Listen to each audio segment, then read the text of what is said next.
The most glaring issue that faces business today is talent.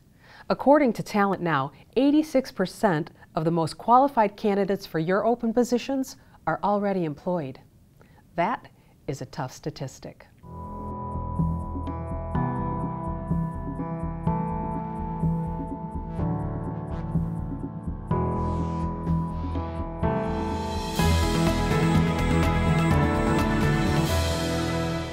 Okay, it's a tight labor market. We're all competing for talent. Yep. How does SBAM help us be competitive?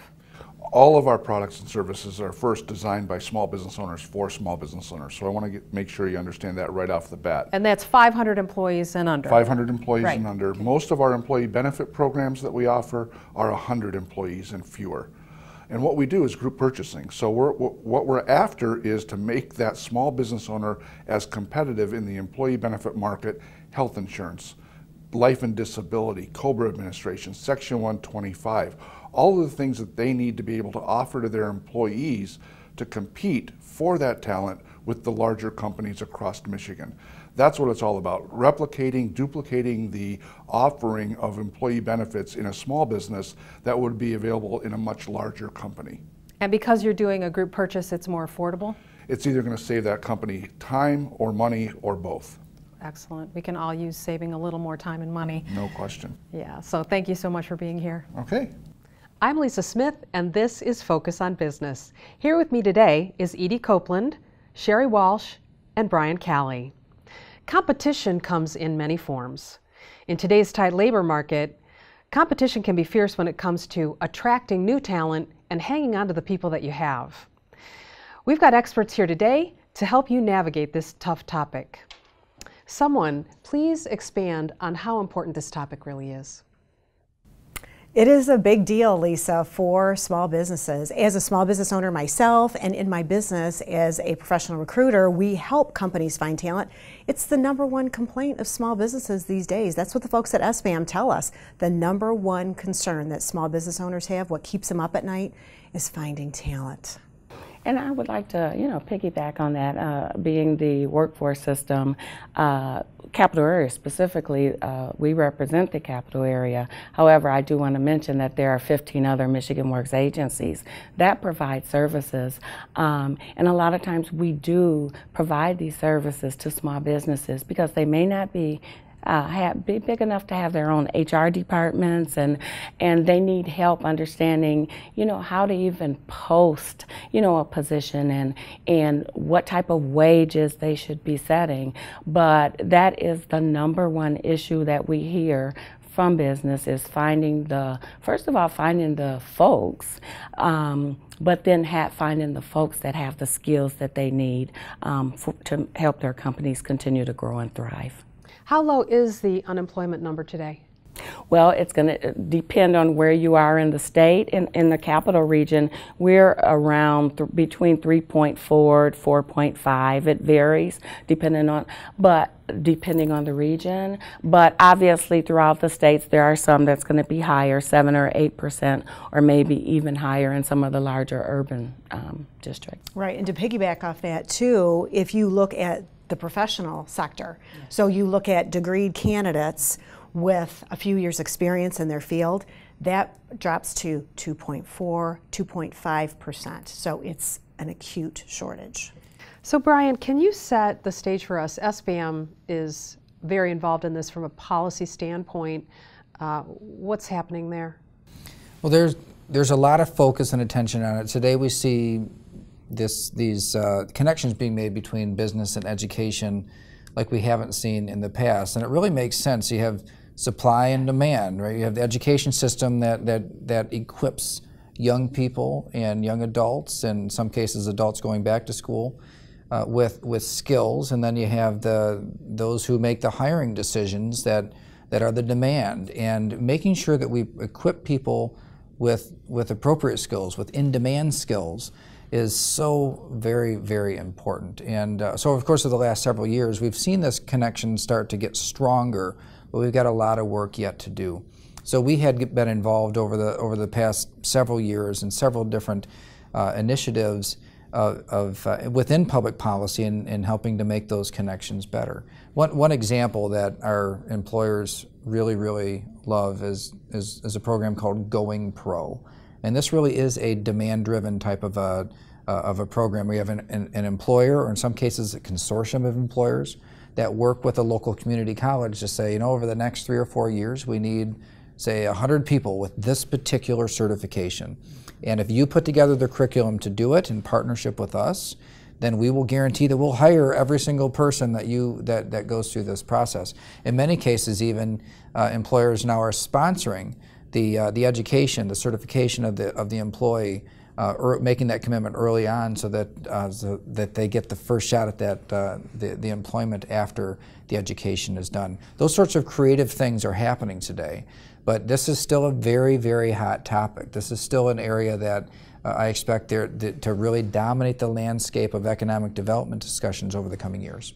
And it's a topic, or I guess it's a solution that isn't something that pivots quickly. These things take time, and over time we get smarter and we get more programs in place. Those folks come out into the workplace, employers can grab them. Attracting talent, growing talent, that's one big topic. But also losing people is a critical impact on business of any size, especially when you get to that 500 employers or less small business sector. Losing employees can be devastating. What are the top 1 or 2 reasons why employers will lose someone? And, well, what our business services team members hear, well, first of all, you've got obviously the opportunity to make a higher wage.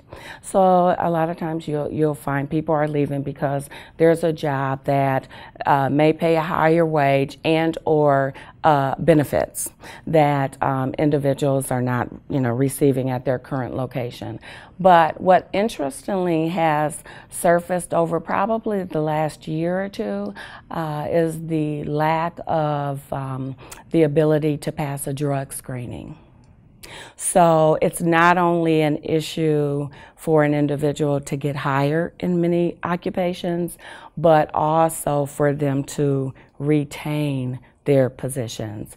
And we are, are starting to hear now that, as a matter of fact, so many companies are so concerned about their talent shortage that they're not even drug testing unless there's an accident that occurs on the job where they have to, verify that drugs were not involved in any way. And so I think that just goes to show you how tight the labor market is, and some of the strategies, whether good or bad, that companies are using to be able to hold on to the good talent that they have. Right. Another thing to piggyback off that you can do, I think, as a small business owner, is really get to know your employees and don't wait to do that performance evaluation.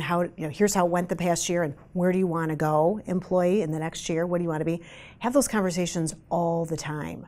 So get your managers and your leadership in a place where they are talking with their team all the time about the job that they're doing, how they like it, where they want to go, because if you can give that employee the experience, the opportunity that they're looking for in your organization, they will stay with you. Even if you're paying a little bit less or the drive is a little bit further, they'll stay. But if you can't provide the experience that they're looking for, there's no doubt they're going to go. They're going to look elsewhere because they can. There are opportunities everywhere. But if you don't know what those employees need and want, it's going to make it really hard for you to fill that need for them. Yeah, great point. A couple of things that I've been hearing about retention that it had not been on my radar for some time is the ability to access training. They want more training. They want to be able to expand what they're doing. They also are very concerned with culture, which is a very confusing thing for an owner who, a culture is a big word. Is it ping pong tables and Pizza Friday? What is culture? What does that mean? And it's one of the mistakes that we see what we see companies making is to is to confuse like activities and actions with culture. So activities and actions might be one part of the way that the culture is expressed in a workplace, but it's the idea of is this an environment of empowerment? Are employees empowered? Are they encouraged to take risks, or is it a very risk-adverse type of an organization? Are the rules very clear? Or is this the type of place where creativity and innovation and changing things up is really valued? So having the type of culture match with your employees is a really important aspect of keeping an employee there. And if you don't really understand the type of environment that your employees are used to or expecting, or the type of structure that they need around them, or maybe the way that structure might disincentivize them to really give it their all, then employers will have a harder time. And this is different. I think this really is something that's well, culture's always been a part of a workplace. In the past, there's just kind of an expectation. You get started in a particular career track and you just stick with it for a really long time. I'm of the Generation X, and I remember when I was growing up, Gen X, it was kind of like, oh, these guys are going to change jobs 3 or 4 times in their life. How are we ever going to deal with that? And today, though, what you see is that to really keep employees, younger employees especially, that the idea of continuously learning, advancing, taking on more responsibility, variety in what they do, that these are all very important aspects to holding on to employees. And so in some cases you can understand the frustration, but at the same sense, every generation complains about the one that comes after them. That's nothing new, right? So, but how are we as employers how are we going to adjust? Because we still have to bring this next generation along in order to fill the needs that we have in our organizations. Tenure, that's a really big change. In tech companies, I heard a statistic, I don't know where it's from, but Google and Amazon, respectively, average new employee tenure is 1.1 year, 1.2 years. That's really tough on a business to lose. I mean, it takes me 9 months to get somebody kind of up to speed so I can let them go. So you think about the talent piece and planning as an owner. It seems like one of you were talking about short-term, mid-term, and long-term plans for hiring and retaining. Right, yeah. It feels like right now we have a lot of frustration with the talent issue and not enough solutions. So small business owners are saying, what can I do now? And are there some better solutions that I can work on down the road? So I can share some thoughts with you about that. I mean, in the short term, it's a paradigm shift, and we really have to do a paradigm shift all throughout the process of doing things differently. The number one source of hire right now for most companies, you'd be surprised to hear this, employee referral. Almost 55% of new hires come as a result of an employee referral. So as a small business owner, if you don't have an employee referral program in place, you better get one now. I would recommend you do something where you incentivize. So, if Lisa, you bring your friend into my business and I hire them 6 months later, you might get a little bonus check of $500 for that. It makes a lot of sense for a couple of reasons. One, your employees are natural, great ambassadors for your organization because they're working there and they already love you. They love what they're doing. So they're very able to tell the story in a good way to people that they know. Secondly, if they're good employees, and we're going to assume that you've got good employees in your organization, right? They're going to know other good people because good folk hang around with good folk, right? So you want to know their neighbors, their friends at church, the people that they sit on the soccer sidelines with. You want to know those folks, and you want them to be ambassadors for your organization. So short term, if you don't have an employee referral program in place, get one today. That's the short term. Midterm is really looking at growing your own talent. People say, well, how can that's not really a midterm strategy, but I really think internships, hiring students, bringing them along, teaching them, and maybe even at a part-time basis until they're ready for a full-time shot at it, is a great way to do it. And also, a little bit of a paradigm shift. Hire people who are learners. Hire for talent more than the skills that are ready today. Now, I recognize that in some technical fields, you might have to have that technical talent to do the job, right? But there are times when, if you take somebody who doesn't quite have it, but they have the aptitude and the desire and the willingness and the passion for the work, and you give them 6 months with a mentor, they're ready to go. Okay, and they can be hugely valuable to your organization. And recognize too that maybe the days, as Brian referred to, of I'm going to retire from this company, I'm only have 2 or 3 jobs my whole year, or my whole life, my whole career. Those days are gone. Things are changing so rapidly right now. We've got to get people into our companies that we can have immediate impact with in the next 2 to 3 years, because we don't know what comes after that. We really don't. Everything is changing so quickly in our business climate. Those skills that we're hiring for today may not be what we need in 3 years. So we almost have to recognize that we need to be in a place where we are always recruiting for what comes next in our operations. And that's a huge paradigm shift for small businesses especially. So those are, when you talk about external ways to create a plan, partnerships in the community, partnerships with organizations that can help, right, Edythe? What are the best ways to access Michigan Works for a business owner? So all 16 of us Michigan Works agencies have business services teams, and literally that's what we do. We go out and work with business, all sizes, small, and like I said, we may be the HR department for a small business. We may work with large companies that maybe only do internal, have their own internal application process, and we're going in and saying, hey, you can get a larger pool if you will use Michigan's service, the mytalent.org site, and post your jobs on that site too. So look at recruiting outside of what would be your normal recruiting processes. But our business services team members are there to help a company. All they have to do is reach out, and I'd be more than happy to provide more information, or folks can certainly call me and I would connect them to the appropriate Michigan Works agency. But we're here. It's a service that we are providing every day to companies. And we also are able to then connect them with job seekers that are coming to our American Job Centers looking for work. And we do have funding that can help some of those individuals. Maybe they're not where they need to be, but with some of the funding, whether it's them going back and getting some educational training, or it could be some on-the-job training. And the Going Pro, that's an excellent.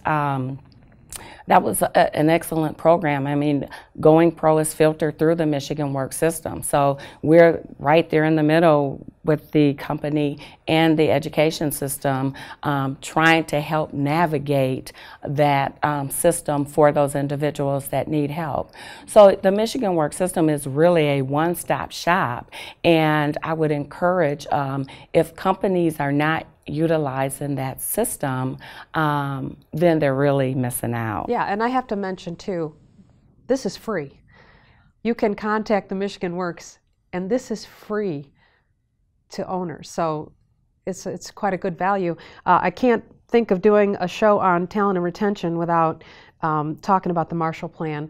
Brian, you're the former Lieutenant Governor of the state of Michigan. You've got that insider's view. Can you talk about the Marshall Plan to end this? The Marshall Plan for Talent was really meant to bring together a lot of different siloed programs that existed and then supplement them with new efforts reaching deeper and earlier into the education system.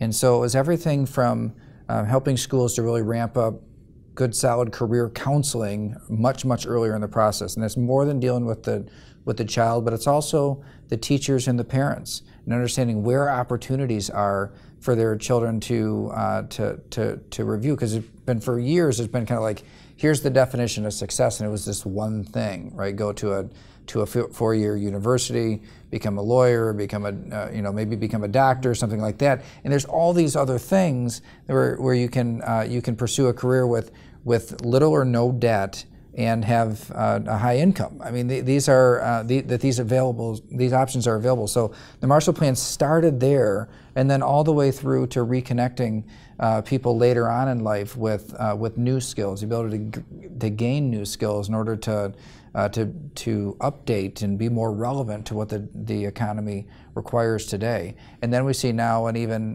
bigger initiative that the Whitmer administration is talking about, reconnecting my opportunity scholarships which are meant to expand community colleges and four-year college access certification and so forth. These are all really exciting developments. Yeah, and I think if you haven't, if you don't want to do the same things your parents have done, it's hard to know where that path begins. So, really great conversation today. Thanks so much for being here. Thank you. Thank you.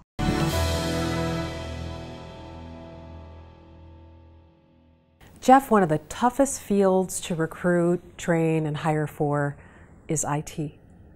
I know of a college right now that when you enter their college, if you hit certain benchmarks and you major in IT, they guarantee you a job at graduation. That's how hard it is. Guaranteed jobs. So as a business, small business market, SMBs, what's the best way to satisfy your IT needs as a company? Right. So what we have seen historically in the past is people want to hire their own IT guy or gal.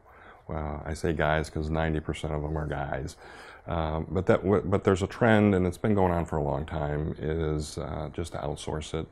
So similar to the way that you'd outsource your accounting or your HR or legal, you're not going to hire someone and expect them to have them on the staff.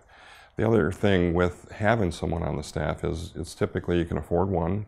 So you have that one viewpoint, one skill set, and with a wide variety of technologies, the cloud, the security stuff that we all need to be focused on, the one person typically can't do it. So outsourcing IT is the right way to go. Get lots of professionals for the same dollar, yeah. Right, That sounds typically like a good it's idea. the same dollar if you add it up and you hire someone, let's say $60,000 employee burdened with benefits, and now that's something that you can outsource for. Typically it's so much per employee, that's how it's priced. And now you have a team. You have a security person, you have some people who can do deployments or help desk work, and you can have a virtual CIO, all bundled in that package for the same price as the one employee. Right. So we identify the small business market for the audience of this show as up to 500 employees. Is that sustainable, an outsourced IT department for a company with 500 employees? Certainly for some specific aspects of it. For example, outsource all of the help desk or outsource all of the security or some of those things. So piece it out. Sometimes we see companies absolutely need someone on site. They need fast response right now. And so how do they get that? Well, they have the person on site. Well, that talent doesn't have the advanced skills, doesn't have design architecture skills, can't help the business decision maker make the right technology decisions, and that's where outsourcing of those things comes in. Excellent, thank you. You're welcome. Good stuff. Focus on Tech, brought to you by Providence, making technology easier.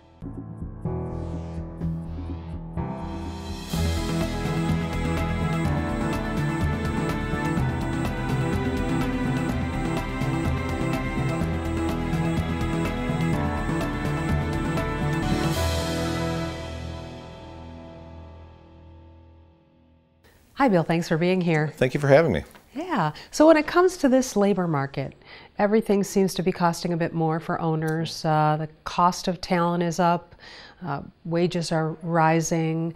I know a lot of owners who are adding additional benefits to retain employees. There's the reverse side as well, where some folks are hiring part-time, but the reality is things are costing a bit more these days, and that may require some business owners to access capital. What kind of advice do you give to owners who are looking to get some capital? Yeah, this is something that we're familiar with. We're experiencing the same thing in our business. So it's something that we have to look at when we evaluate what we're doing within our business. So I think the same thing for those business owners. They're going to have to figure out, what are we going to do with that capital? So if they're going to come to me as a banker and say, I need to have more capital, my questions are going to be, okay, what are you going to do with it? So I think they're going to have their financials in order. Make sure that they have a financial plan of how they're going to use it, how it's going to affect their business, and if they're paying for more talent, how is that going to affect their bottom line? Are they going going to make more money by having that talent? Is it going to be less income, cash flow? And then what are their plans for the long term? I think, somebody said to me one time, hope is not a plan. So I think it's really having an idea of what they're going to do with it, how it's going to affect their business, how they're going to compete, and what they're going to do in the future. And maybe how it's different from the past. I mean, business is changing at a very fast pace, so I think they're going to have to really know what they're going to do with that capital and be able to explain that to somebody that they're working with. You seem like you have a lot of conversation with owners. Is that a bank, get to know your banker? Is that kind of the moral of the story? Yeah, I think, what we look at is you're going to want to know the people that you're working with. So for us, I want to know the business owner, I want to know their business, I want to have a better understanding of what they do. And I think that's important for them too, because they're going to want to work with some people that, for the long term, these are long-term decisions. The business is going to be in business for a long term, so we want to make sure that you're creating a great relationship with them. When you work with a bank, you're taking on a business partner, and you're going to want to make sure that partner is right for your business. Great. Thank you. Thanks for being here. Thank you very much. Focus on Banking, brought to you by Michigan Bankers Association.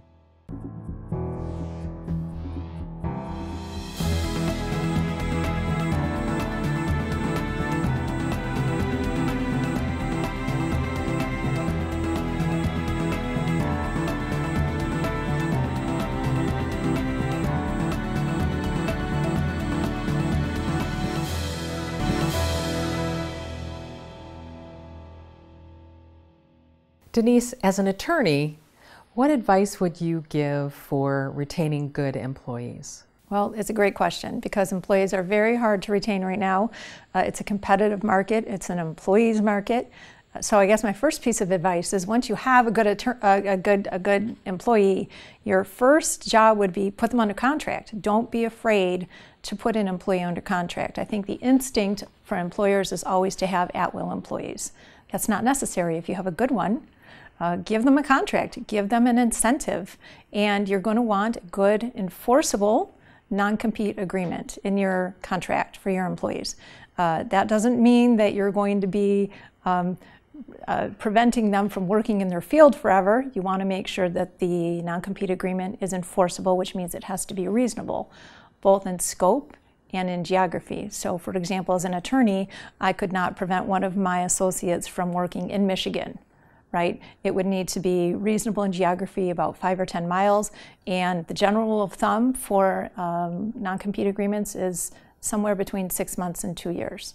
And then you'll be able to go ahead and enforce that. But of course, every contract can always be broken. So the one thing you also want to do is make sure that they want to stay with you. So in that contract, you're going to want great incentives, employee benefits, and ask your employees and your incoming prospective employees what they'd like to see out of an employer, because it's not always about money. Sometimes it's about work flexibility or benefits. Wonderful. Thanks so much for all of your information. I think that the real rule of thumb here is you can take a good employee and ask them to make a commitment to you. Absolutely. All right, great. Thanks so much. We appreciate you being here. Focus on Law, brought to you by Policella and Associates, PLLC. Talent attraction and retention is a leading concern for businesses. Now you know what Michigan is doing to address it and some things that you can do to strengthen your position.